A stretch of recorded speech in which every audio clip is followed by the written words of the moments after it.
बिस्मिल्लाहिर्रहमानिर्रहीम। नाज़रीन अस्सलाम वालेकुम। आपका मेज़बान नईम मुस्तफ़ा हाज़िर है। आज कई अहम ख़बरें और तज़किये मेरे पास हैं, लेकिन सबसे अहम ख़बर वही है जिससे हम 1.5-2 माह से आपको आगाही दे रहे हैं और आपको ये बताया गया कि तमाम के तमाम मामलात जो हैं वो अदालत में ज़ेर समाअत हैं और अदालत से ही हल होंगे। अब chief justice Pakistan mister justice Umar Ata Bandial की सरबराही में बेंच ने जो फ़ैसला दिया है उसकी बाज़गश्त हुक्मरानों के ईवानों, पार्लिमान, इलेक्शन कमीशन और दोबारा अदालत में जो है वो ज़ेर बहस है। मामला जो है इलेक्शन पंजाब की हद तक, जो पंजाब असम्बली तहलील शुदा असम्बली है उसके इलेक्शन की हद तक है और खैबर पख्तूनख्वा में भी ताहाल तारीख़ का ऐलान नहीं हुआ, लेकिन जो मामला अभी हल हुआ है और जो पंजाब की तारीख़ का ऐलान हुआ है उसका मामला भी खासा गंभीर है। और नाज़रीन सूरत हाल यहाँ तक पहुँच गई है कि पंजाब में वाज़े इनकार कर दिया है उन्होंने कि ये किसी तौर भी पंजाब में इलेक्शन करवाना जो है हमारे लिए मुमकिन नहीं है। वफाकी वज़ारत ख़ज़ाना ने जो रकम देनी थी, ख़ज़ाने से जो फ़ंड्स मिलने थे इलेक्शन पर अखराजात के लिए, उसका भी ताहाल कोई फ़ैसला नहीं हुआ। हुकूमत ने अगरचे ये फ़ैसला किया है कि हम ख़त नहीं लिखेंगे महकमा ख़ज़ाना को, इलेक्शन कमीशन भी ये कह रहा है कि हम ख़त नहीं लिखना चाहते। नाज़रीन वजह उसकी सिर्फ ये है कि हुकूमत जो है वो इलेक्शन करवाना नहीं चाहती और उन्होंने इसकी कई तावीलें पेश की, कई मामलात ऐसे हुए। अब कौमी असम्बली के ईवान में, पार्लियामेंट में जो करारदाद मंजूर हुई है उस करारदाद के बाद जो है मामला खासा गंभीर हो गया है और करारदाद में ये कहा गया है कि वज़ीर आज़म पाकिस्तान, इलेक्शन कमीशन और सदर मुमलिकत जो हैं वो इस के जो नफाज है सुप्रीम कोर्ट पाकिस्तान की सबसे बड़ी अदालत यानी अदालत उज़्मा के अहकामात का जो अमल दरामद है उससे वो गुरेज़ करें और किसी तौर भी जो है इसको फाइनलाइज़ ना होने दें। तो ये मामला मज़ीद गंभीर हुआ।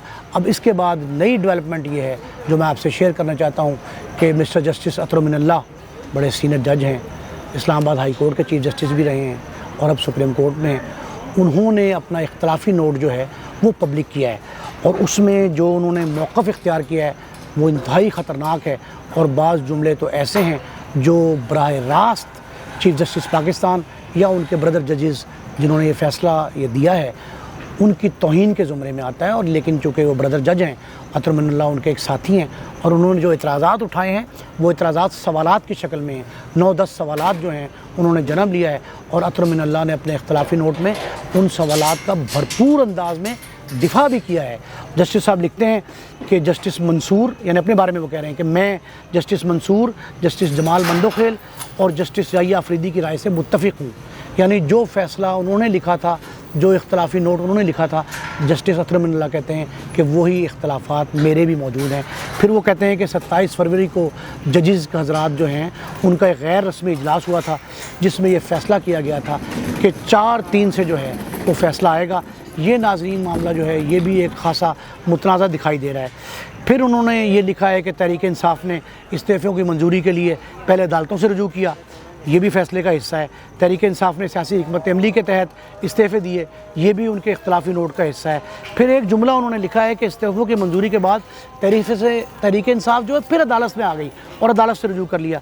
फिर सियासी हिकमत अमली के तहत सूबाई असम्बलियों की तहलील पर भी सवालात उठते हैं, ये भी इख्तलाफी नोट का हिस्सा है। और एक ऐसा जुमला उन्होंने लिखा है कि क्या ऐसी सियासी हिकमत अमली जो है वो आइन और जमहूरियत के तहत मुताबिकत रखती है। एक सवाल ये उठाया। दूसरा उन्होंने कहा है कि ये सवाल भी है कि क्या ये जो सिलसिला पीटीआई ने किया है ये आइन की खिलाफ वर्जी नहीं है। एक वो और लिखते हैं अपने सुप्रीम कोर्ट के हवाले से, जस्टिस अतहर मिनल्लाह का ये सवाल उठाया है और ये जो उठाया गया सवाल है ये ख़ासा मानेखेज़ है और बड़ा वज़न वाला भी है कि क्या सुप्रीम कोर्ट को ऐसी सियासी हिकमत अमली जो पीटीआई ने हिकमत अमली अपनाई है उसको हवाला दे रहे हैं, क्या ऐसी सियासी हिकमत अमली को तक़वियत देने के लिए अपना फ़ोरम इस्तेमाल करने की इजाज़त देनी चाहिए थी। ये बड़ा सवाल उठाया है उन्होंने और ये सवाल बराह रास्त चीफ़ जस्टिस से और उनके हमराई जजेस से है। फिर उनका ये कहना है कि क्या अदालत को गैर जमहूरी रवायात की हौसला अफजाई करनी चाहिए, ये भी उनका एक सवाल है। फिर एक और सवाल उन्होंने किया है कि क्या गैर जमहूरी रवायात जो हैं उनकी हौसला अफजाई से अवाम का सुप्रीम कोर्ट पर जो एतमाद है वो मजरूह नहीं होगा। फिर एक और सवाल क्या है कि ऐसा करके अदलिया गैर इरादी तौर पर पार्लियामेंट को कमज़ोर करने का बाइस बन रही है। ये पार्लियामेंट ने भी जो करारदाद मंजूर की है उसमें भी ये बात शामिल की गई है कि पार्लियामान को कमज़ोर करने के लिए ये फ़ैसला दिया गया है। फिर वो कहते हैं कि सियासी फ़रीक़ैन को पजीराई देने से कबल इनको नेक नियति साबित करनी चाहिए, ये उन्होंने अपने उसमें लिखा है। پھر انہوں نے کہا ہے کہ سپریم کورٹ میں پہلی مرتبہ جو ہے معاملہ اس وقت آیا جب عدم اعتماد کی تحریک چل رہی تھی. چیف جسٹس نے 12 ججز سے مشاورت کے بعد عدم اعتماد پر از خود نوٹس لیا. 5 ججز نے فیصلہ دیا کہ رولنگ پر ووٹنگ کرنے کی بجائے اسمبلی تحلیل کرنا غیر آئینی عمل تھا. اب وہ یہ کہہ رہے ہیں کہ 5 ججز نے فیصلہ دیا ہے، تو اس کا مطلب ہے کہ یہ اکثریتی فیصلہ تو یہ ہو گیا کہ سپریم کورٹ میں آنے سے پہلے جو اسمبلی تحلیل ہوئی ہے وہ غیر آئینی اقدام ہے. عدم اعتماد کی ووٹنگ کے عمل سے عمران خان کو وزارت عثمہ سے ہاتھ دھونا پڑا تھا. تو یہ معاملہ جو ہے خاصے گمبھیر ہے ناظرین، اور اس معاملے میں جسٹس اطہر من اللہ نے جو سو موٹو پر اپنا تفصیلی نوٹ جاری کیا ہے، اس میں یہ جملہ ایک بڑا معنی خیز ہے، اور یہ کہا گیا ہے کہ سپریم کورٹ نے ماضی سے کوئی سبق نہیں سیکھا. ناظرین، یہ اس طرح کے جو سوالات ایک فاضل جج صاحب نے اٹھائے ہیں، اس سے لگتا یہ ہے کہ معاملہ خاصا جو ہے وہ پیچیدہ ہوتا جا رہا ہے، اور پیچیدگی کی وجہ سے کچھ خرابی کے جو ہیں معاملات وہ جنم لے سکتے ہیں. پھر انہوں نے کہا ہے کہ ایک سیاسی تنازع پر از خود نوٹس لے کر سپریم کورٹ پر انگلی اٹھانے کی دعوت دی گئی. مطلب وہ یہ کہتے ہیں کہ ایک اڑتا تیر تھا، ہمیں کیا تکلیف تھی کہ ہم نے اس میں منہ ڈالا، ہاتھ ڈالا.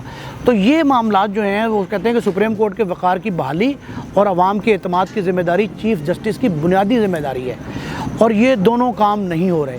انہوں نے چیف صاحب پر یہ اعتراض اٹھایا ہے کہ سپریم کورٹ کے وقار کی بحالی اور عوام کے اعتماد کی ذمہ داری جو ہے وہ سپریم کورٹ کا بنیادی فیصلہ ہے، بنیادی استحقاق ہے اور بنیادی ذمہ داری ہے، لیکن یہ ذمہ داری دونوں ذمہ دارانہ کام جو ہیں وہ نہیں کیے گئے. تو ناظرین، یہ ایک اور بات بڑی اچھی ہے کہ سیاسی بحران عدم اعتماد میں شکست کے بعد عمران خان کے لیڈر آف اپوزیشن کا کردار نہ لینے سے شروع ہوا. یہ تفصیلی نوٹ کا حصہ ہے. تو ناظرین، یہ معاملات اتنے گمبھیر ہو گئے ہیں، اور پیچیدگی جو ہے وہ عدالت میں باقاعدہ یہ کہا جا رہا ہے کہ عدالت جو ہے وہ تقسیم کا شکار ہے.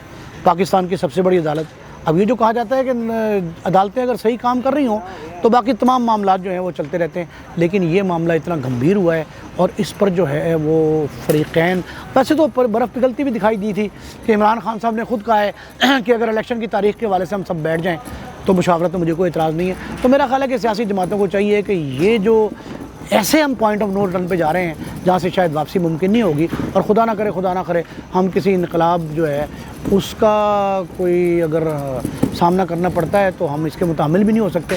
تو پاکستان پہلے ہی پیچیدگی کا شکار ہے، لیکن ہمیں اس وقت جو ہے کچھ معاملات کی بہتری کے لیے سر جوڑ کر بیٹھنا چاہیے. اور میری تجویز یہ ہے، میرا خیال یہ ہے، اور میری ایک ہاتھ جوڑ کے تمام سیاسی جماعتوں سے، ان کے اکابرین سے، قائدین سے یہ اپیل ہے کہ براہ کرم کوشش کر کے اکٹھے بیٹھ جائیں، اور مشاورت سے الیکشن کی تاریخ جو ہے وہ قومی الیکشن ہے، سیاسی الیکشن ہے، بائی الیکشن ہے یا جنرل الیکشن ہے، جو بھی الیکشن ہے، اگر وہی حل ہے، ظاہر حل تو وہی ہے کہ عوام کے پاس جانا چاہیے.